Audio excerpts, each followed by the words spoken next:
Hi there, this is your friend Virendra Diyar.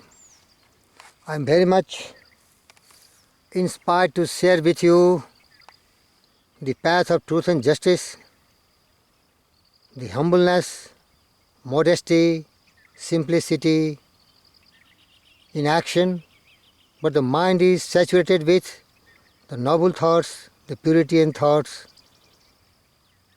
full of love, peace, joy, harmony with entire humanity. Beloved friends, this mind need to be disciplined, this mind need to be trained and enlightened, because this is a very wavering mind, a very fluctuating mind, and mind as such doesn't know what is thinking. It dwells on the thought we are feeding. So by controlling our thoughts, we can control our destiny. And that's why William Stanley said, I am the master of my fate and I am the captain of my soul. And James Allen said, the thought in the mind has made us what we are by thought was wrought and built. If a man's mind has evil thought, pain comes of him as it comes the wheel, the ox behind. If one endures in purity and thought, joys follow him as his own shadow sure. So let's take an oath. Let's take a solemn resolve our mind today that we shall be humble, we shall be truthful, we shall be harmless, and patience and honor, a reverence for wise, purity and constancy, control of self, content of self-delight, contempt of sense delight, self-sacrifice, perception of the centitude of ill, in birth, death, age, disease, suffering and sin, and ever tranquil heart, in fortune's good and fortune's evil, endeavors resolute to reach perception of the utmost soul, and grace to understand what gain it were, so to attain the true wisdom, beloved friends. That is very, very important.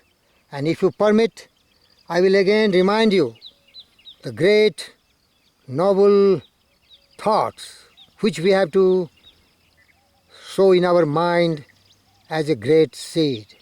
Humbleness, truthfulness, harmlessness, patience, honor, reverence for the wise, purity, constancy, control of self, contempt of sense delights, self-sacrifice, perception of the centitude of ill, in birth, death, age, disease, suffering and sin, and ever tranquil heart, in fortune's good and fortune's evil, endeavors resolute to reach perception of the utmost soul, and grace to understand what gain it were, so to attain the true wisdom, beloved friends. And I can try to explain you what Percy Bysshe Shelley wrote in a poem, Ozymandias. There he is describing a tyrant, the most powerful king of the kings, and when he is no more, he is just like scattered here and there in the desert in the form of his statue. Beloved friends, we should always remember that our life is going to end one day, and we are on a journey on the world's stage. We are players, actors, and we should play the role of a hero.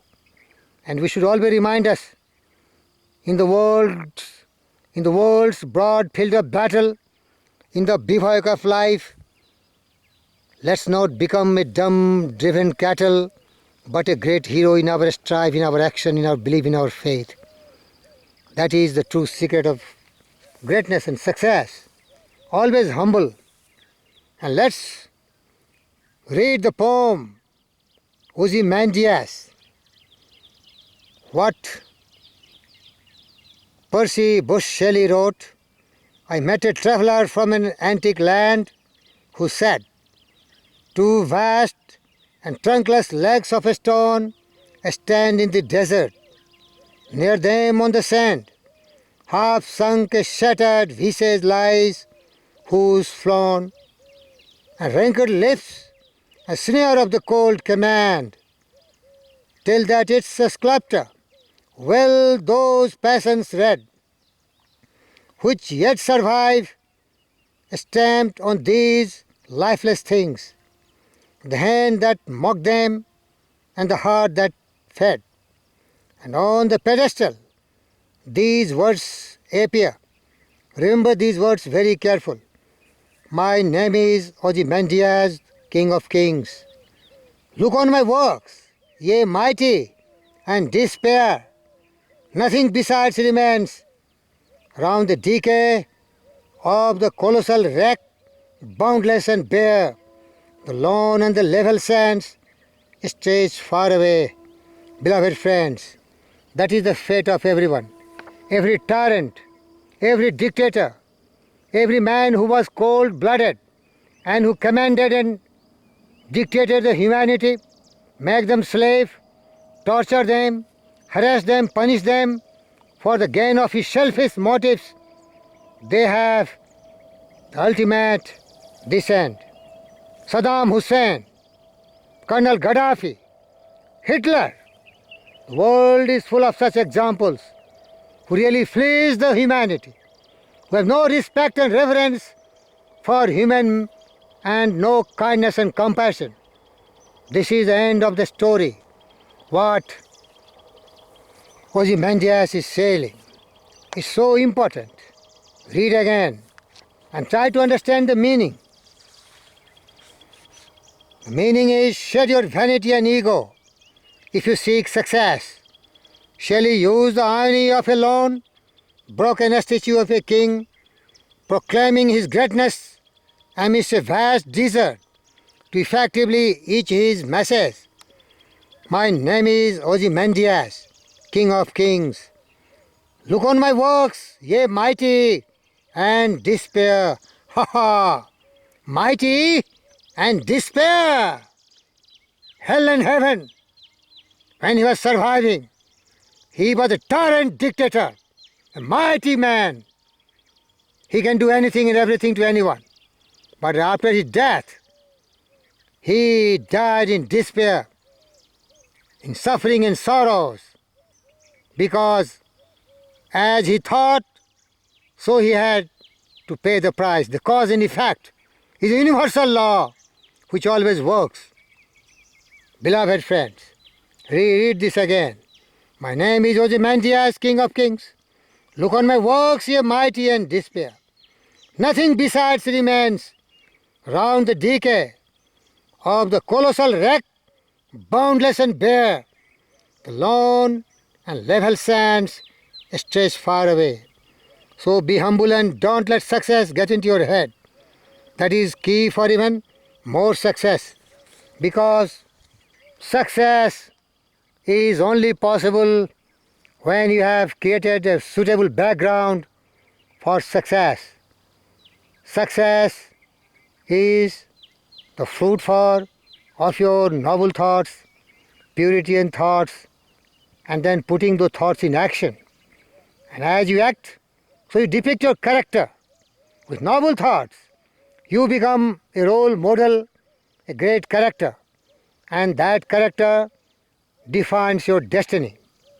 And then you can say you are the master of your fate and you are the captain of your soul.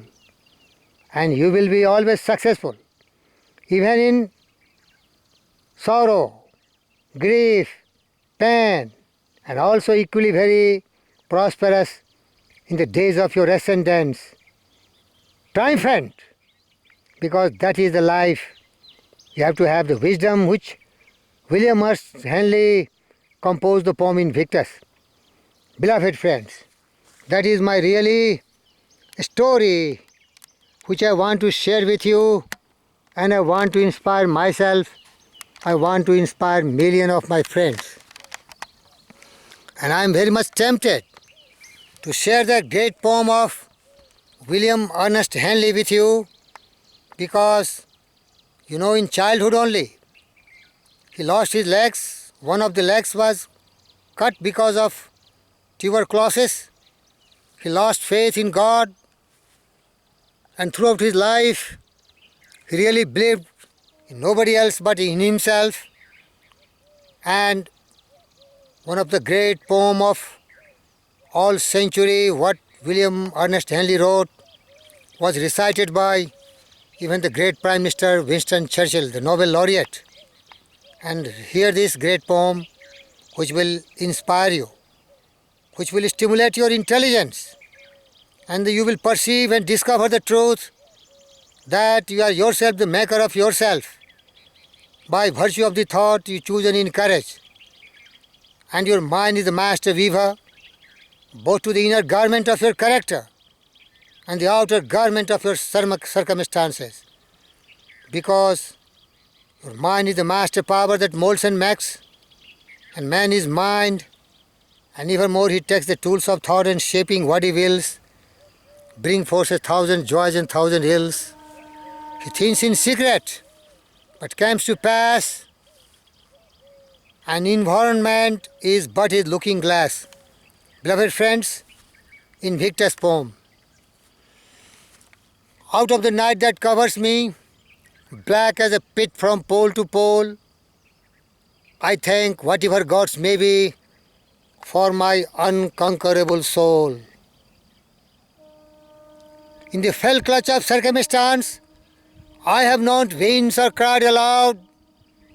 Under the bludgeoning of chance, my head is bloody but unbowed. Beyond this place of wrath and tears, looms but the horror of shade, with the menace of the years finds and shall find me unafraid. It matters not how straight the gate, how charged with punishment they scroll. I am the master of my fate, and I am the captain of my soul. Yes, you can write your destiny yourself. Just believe in yourself. Let the divinity which is dormant, sleeping inside, awake.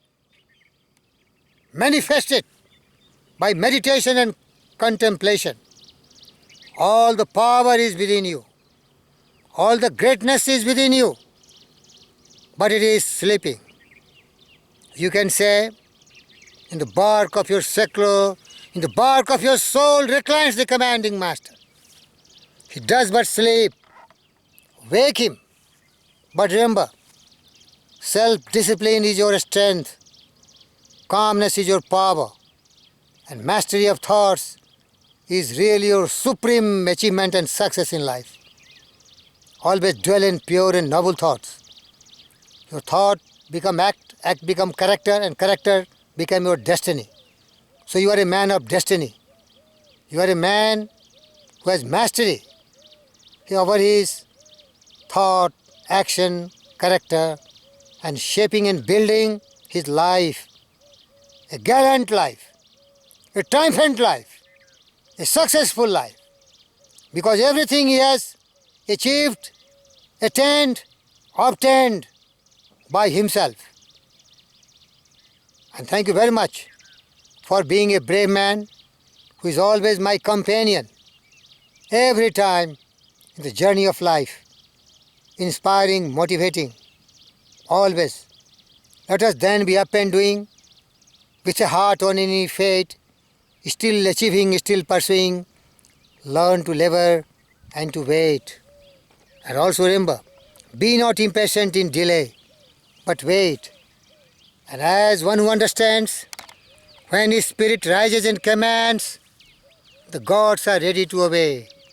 Beloved friends, the last secret I tell you, my mind gets inspired and motivated when I am in this beautiful nature. We are part of the nature.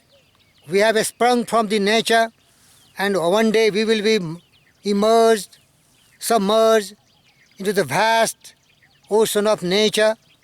Here is my strength.